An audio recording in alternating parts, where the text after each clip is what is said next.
esta tolerancia o pura falta de honradez implica mucho más que esté de moda sentir admiración por Rusia. Es muy posible que esa moda no dure. Es posible que cuando se publique este libro, Rebelión en la Granja, mis puntos de vista sobre el régimen soviético se hayan generalizado. ¿Pero y qué?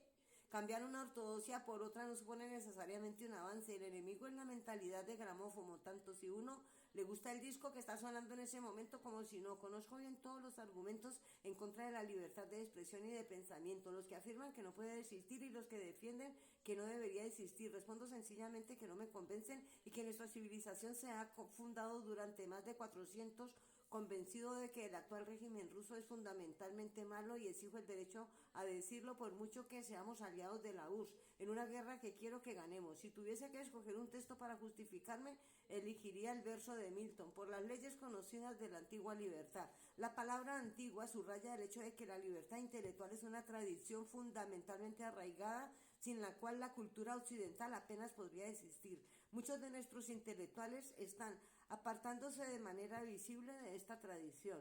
Han captado el principio de que un libro debería publicarse o suprimirse, alabarse o condenarse, no según sus méritos, sino según la conveniencia política. Y otros que no defienden el punto de vista asienten por pura cobardía.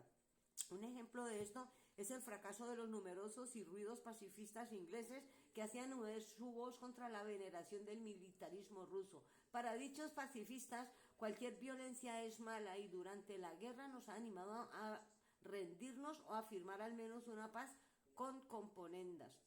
Pero ¿cuánto nos han dado a entender de que la guerra también es mala cuando la lleva a cabo el ejército rojo? Por lo visto los rusos tienen derecho a defenderse, mientras que en nuestro caso es un pecado mortal.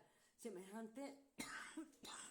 Es que estoy mala, llevo 2 o 3 noches, mejor dicho, semejante contradicción solo puede explicarse de un modo, es decir, mediante un deseo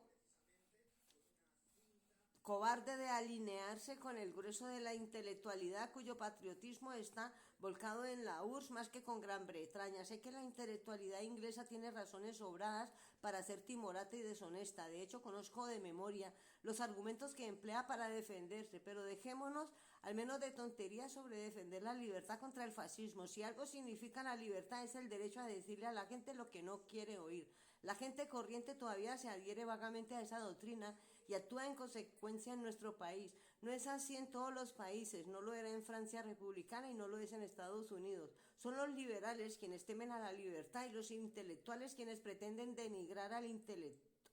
He escrito este prefacio para llamar la atención sobre este George Orwell. Él nació en la India en 1903 y murió en Londres en 1950, cuyo nombre real es Eric Blair.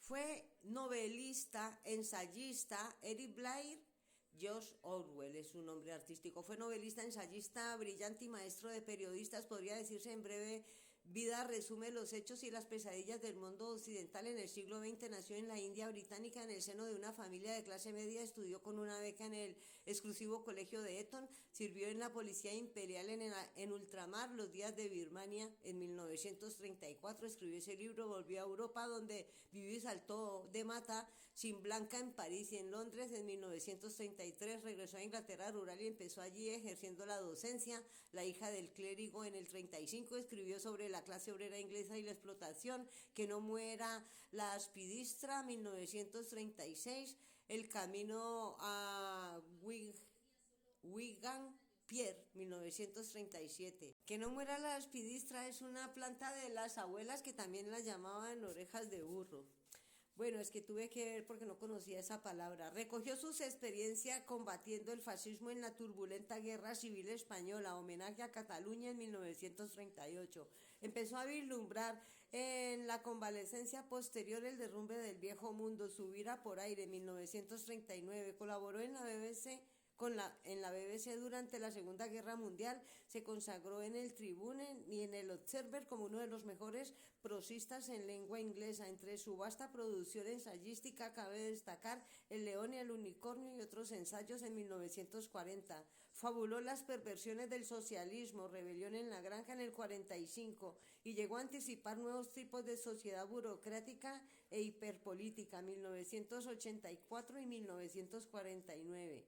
A pesar de su temprana muerte, se le sigue considerando la conciencia de una generación y una de las voces más lúcidas que se han alzado contra toda clase de totalitarismos. Si la verdad que usted, viendo ese prólogo o prefacio que llama él, ya usted parece que está que está ahorita en el siglo XXI y aquí en España. Solo le cambia los nombres a unas cuantas cosas y es prácticamente la situación parecida. Entonces, aquí comienza ya la historia.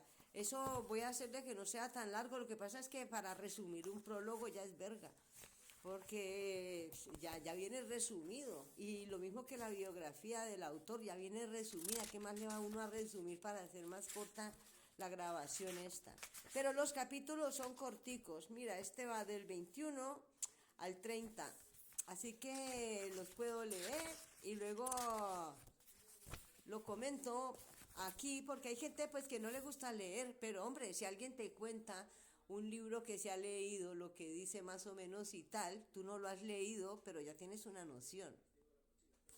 No como Feijóo, que se puso a hablar de 1984 sin tener ni puta idea.